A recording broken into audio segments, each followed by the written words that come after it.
Peter Singer, The Life You Can Save. How to Do Your Part to End World Poverty.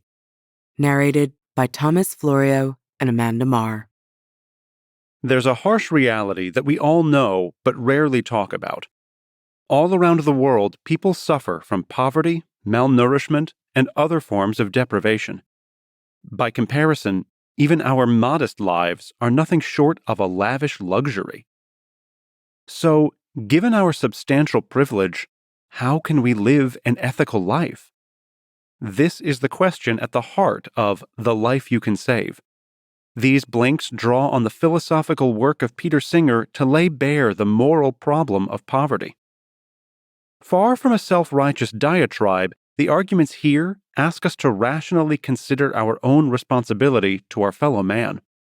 Along the way, they investigate why helping others feels hopeless, how we can rethink our bias against giving, and what we can reasonably do to eradicate needless suffering.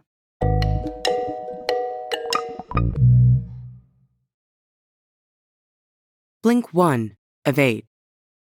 When the philosopher Peter Singer teaches his introductory course on ethics, it always starts the same way. He tells his students a story. Imagine you're walking to work and come upon a small child drowning in a shallow lake.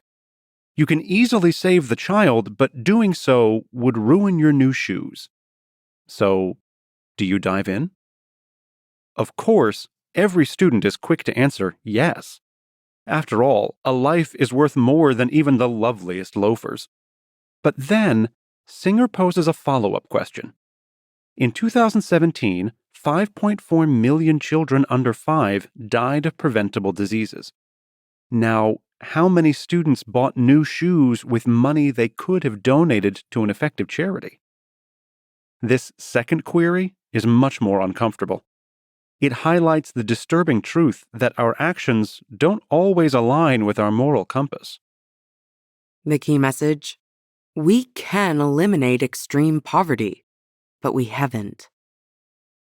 All around the world, humans suffer and die because they aren't able to afford the most basic necessities. According to the World Bank, as of 2018, 736 million people live in extreme poverty, meaning they live on the local equivalent of $1.90 a day. This poverty is the primary driver of premature deaths. In a country like Sierra Leone with high poverty rates, 1 in 13 children dies before their 5th birthday. In a wealthy country like Australia, only 1 in 263 has the same fate.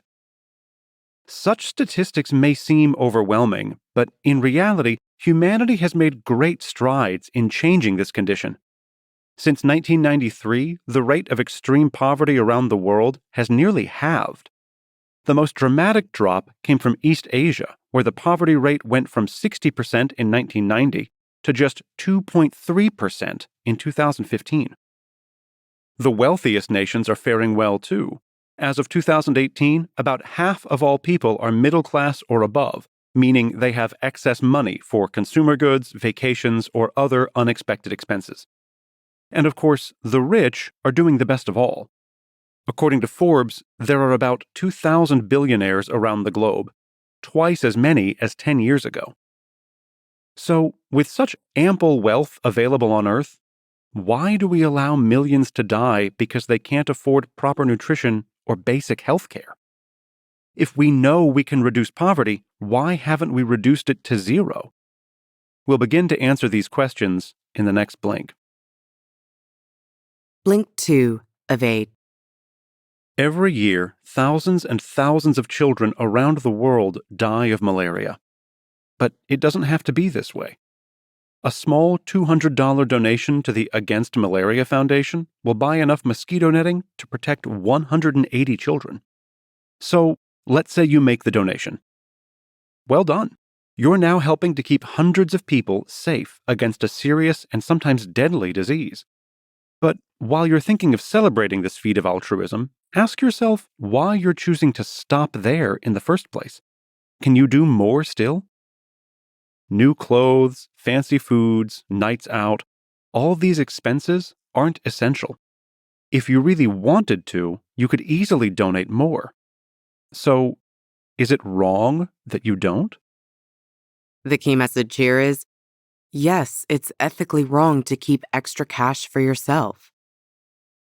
When we consider thought experiments about saving drowning children, it's easy to arrive at an answer.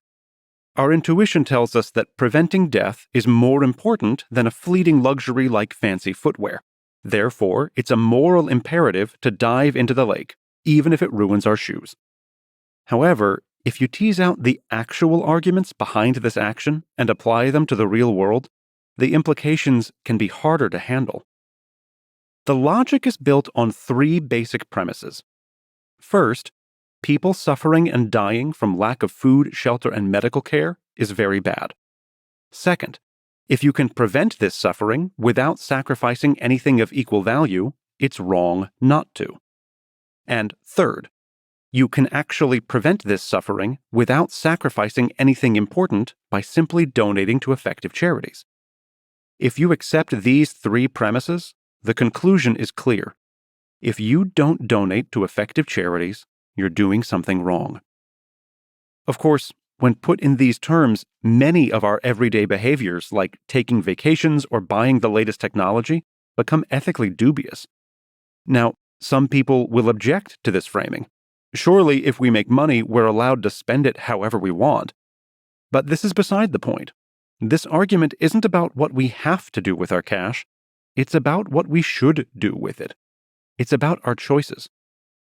This isn't a radical idea either. Some of our most cherished and long-lasting religious traditions, from Christianity and Judaism to Islam and Confucianism, teach that we have a moral obligation to give to the poor. Still, these teachings are often ignored or argued away.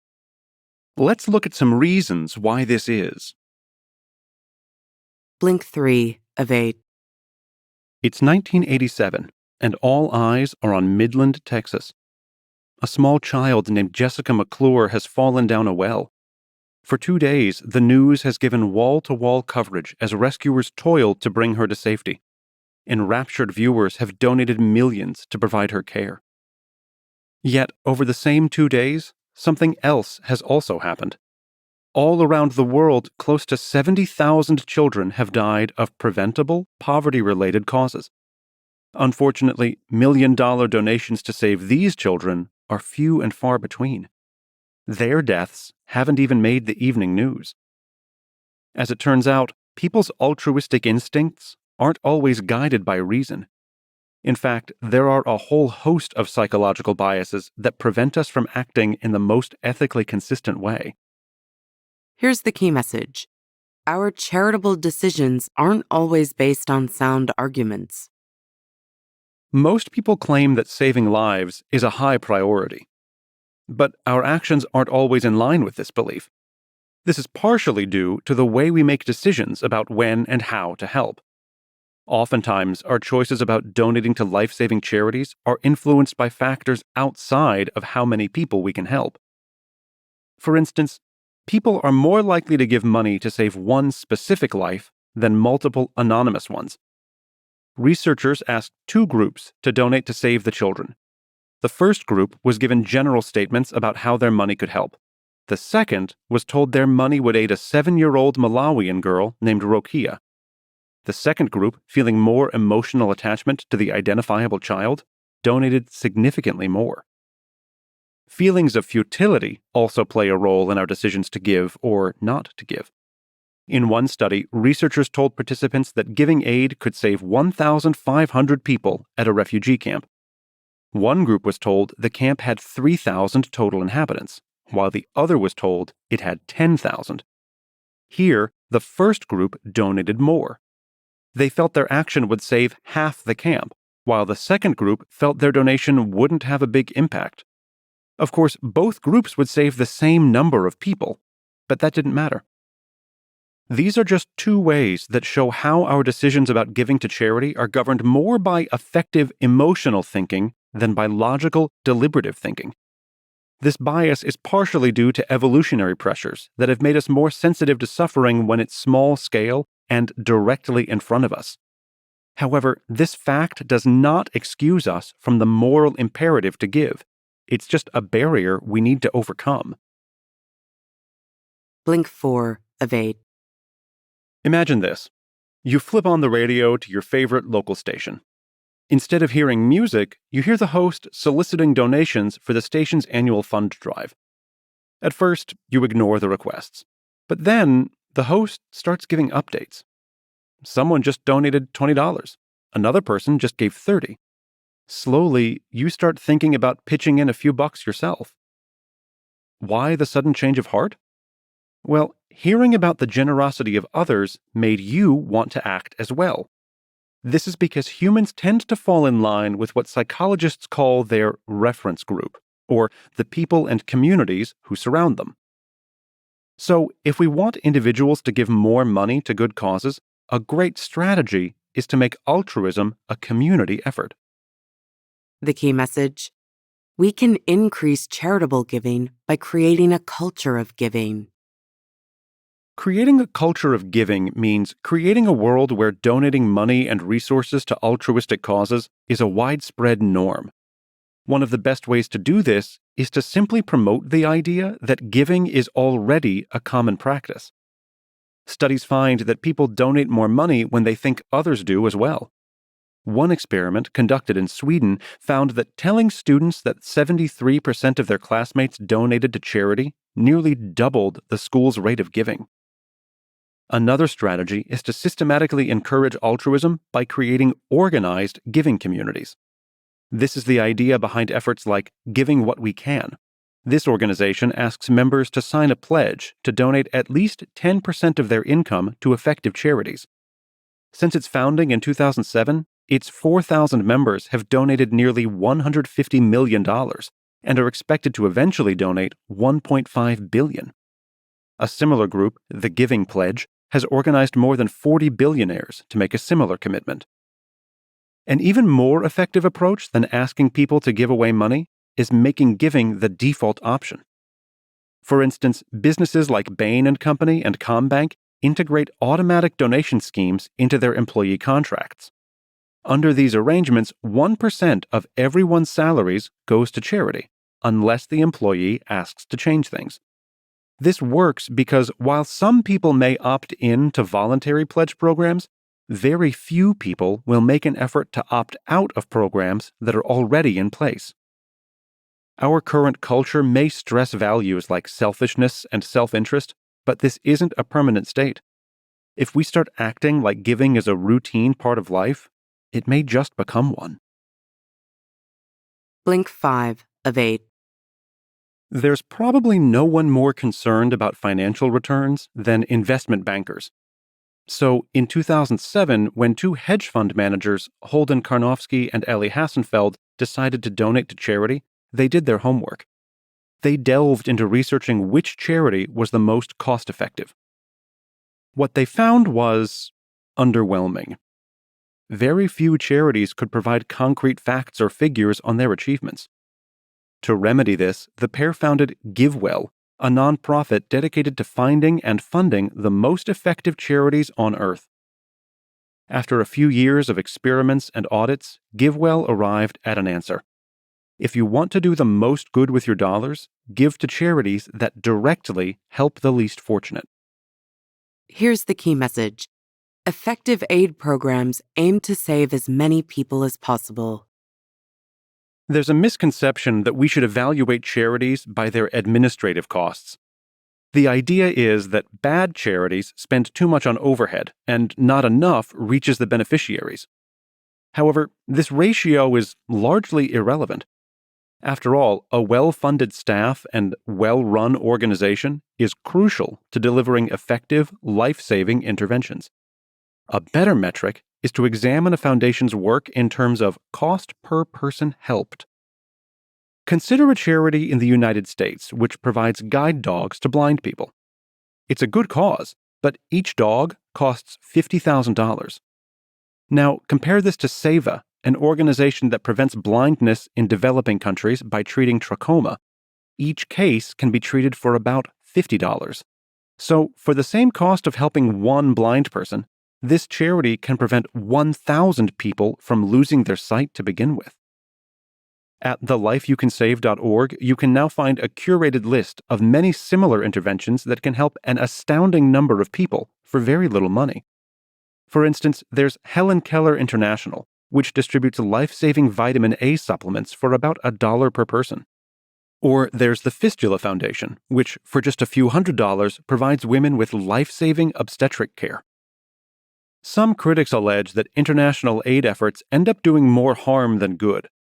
These critiques usually focus on projects that are poorly designed or come with strings attached. For instance, some food aid programs require that charities buy expensive U.S. crops rather than cheap, locally grown alternatives. Clearly, this isn't an effective approach. Still, if we carefully screen programs based on their actual efficiency, we can ensure our donations go to organizations that make a positive impact. Blink 6 of 8. Zell Kravinsky led a successful life. By his mid-40s, he'd shrewdly built a real estate empire worth about $45 million. Then, one day, he decided to give it all away. In short order, he liquidated his holdings and gave the excess cash to charity. Afterward, he sold his large house and moved to a more modest home. Finally, still feeling generous, he contacted the local hospital and donated a kidney to a stranger. This last action infuriated his wife. What if he died in the operation? Or worse, what if Kravinsky's child needed a kidney in the future? Now he had none left to give. Such acts of altruism ask us to consider the limits of our empathy. Is it right to value our own families over the lives of others? The key message here is, your children are important, but so are everyone else's. For the vast majority of people, it's only natural to care more about your close family than anyone else. Given a choice, most parents would sacrifice the lives of 10 strangers to save just one of their own children. In fact, any parent who claimed otherwise might be accused of being unloving or unfit.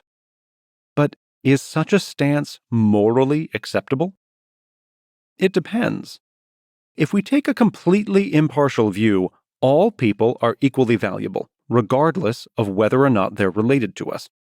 Still, family bonds are powerful and important, so it's a bit unrealistic to expect someone to love their neighbor as much as their own child.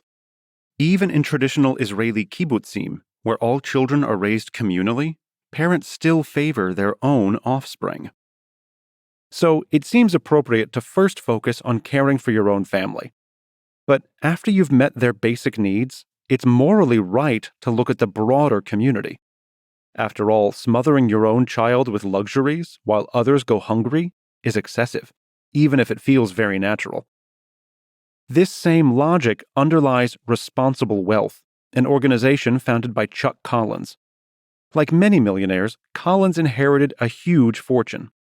But rather than pass it all on to his children, he decided to provide them with the basics and give the rest away. Now, with Responsible Wealth, he encourages other members of the wealthy elite to do the same. Yes, such a policy will deprive some children of their fully stocked trust funds, but in exchange, many more will have better lives and more opportunity. Blink 7 of 8. Let's return to our thought experiment at the pond. As you remember, in the original scenario, one child was struggling to stay afloat. Now let's up the stakes and say 10 kids are bobbing in the water. We'll also add 9 adults standing with you on the shore. If everyone pitches in, you can each save one child. But what if 5 of those fellow adults ignore the situation? Are you obligated to save 2 children? What if you're the only one moved to act? Must you save all 10 children on your own? Surely that's more than your fair share of work. Yet, if we follow our original logic, that doesn't matter. We're still morally obligated to save those lives, even if it seems unfair. The key message: when others won't sacrifice for the greater good, we must sacrifice more. As we already know, there's enough wealth in the world to eliminate extreme poverty and save millions of lives. In fact, if everyone were to chip in and pay their fair share, this task would be quite easy. But this leaves an important question. What exactly is your fair share? Let's take a look. To eliminate extreme poverty, we'd need to donate enough money to raise everyone's income above $1.90 per day. Researchers estimate that this would require between $65 and $130 billion a year in direct income support. That may sound like a lot, but remember, in 2017, Americans spent $73 billion on alcoholic drinks alone. Now let's say there are roughly 1 billion well-off people around the world. Here, well-off means making more than the average salary in Portugal, a typical middle-income country. If all these people pitched in, each individual would need to donate only $130 a year. While this isn't a large amount, clearly not everyone will pitch in, and as we've established, that means you'd have to contribute more. But how much more? What luxuries are you required to give up to cover the inaction of others? Here, different philosophers propose different standards. Some, like Richard Miller, argue that we must give until we run a significant risk of worsening our own lives. Others, like Brad Hooker, make the case that we should give even beyond that risk. Maybe between these two views, there's some sort of reasonable standard to be found. We'll explore that in the next blink. Blink 8 of 8.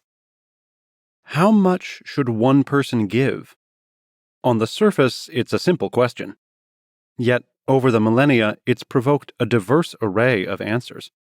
Traditionally, Judaism asks adherents to pay a tithe amounting to 10% of their annual income. For Muslims, each person should give 1/40th of their total wealth. Certain Catholic communities ask followers to donate nearly everything.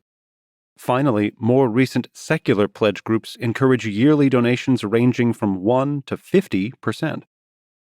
So, given all these standards, which should you choose? For Singer, a good starting point is 5% of your annual income. Of course, if you make more, you should give more. The key message here is we should aim to donate a reasonable amount of money each year. To truly follow through on our moral obligation to reducing human suffering, most of us would have to forsake nearly all our luxuries. Of course, such a commitment is difficult, and certainly at odds with how we're used to approaching life. So, while Singer recognizes that it's ethically right to give a lot, as a matter of policy, he publicly advocates for a much lower standard. Singer suggests that anyone who's financially comfortable, that is, most people residing in wealthy countries, should commit to donating around 5% of their annual income. Obviously, this standard is adjusted according to a sliding scale. If you're financially strapped, you should donate less, and as your income rises, so should your level of giving. Let's look at how this works in practice.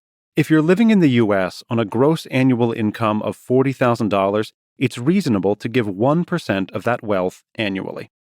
In contrast, if you're in the top 0.001% of income earners, namely making more than $53 million a year, you should commit to donating at least 50% of that money. Giving at these rates shouldn't drastically alter the lifestyle of anyone making donations. However, all that money adds up. By a conservative estimate, adopting this standard would raise a total of $1.3 trillion worldwide. This amount would be enough to eradicate extreme poverty and fund larger initiatives to drastically reduce overall human suffering well into the future. So, while you might feel a slight financial pinch, the number of lives saved will be entirely worth it in the end. And if you truly internalize this fact, you may find that giving provides you more happiness, meaning, and fulfillment than any material good. You've just listened to our blinks to The Life You Can Save by Peter Singer. The key message in these blinks is that, currently, all around the world, innocent people suffer and die due to poverty-related causes, such as inadequate access to food, shelter, and medical care. Meanwhile, millions of others live lives of relative abundance. If we follow some simple moral reasoning, we're ethically obligated to donate money to effective altruistic organizations. Morally, it's right to donate a huge portion of our current wealth, yet even making small changes can do an enormous amount of good. Here's some more actionable advice. Start giving small amounts and work your way up. Even after internalizing your moral duty to give, making lifestyle changes can be difficult. Try by donating a little bit of money here and there and assess how it makes you feel.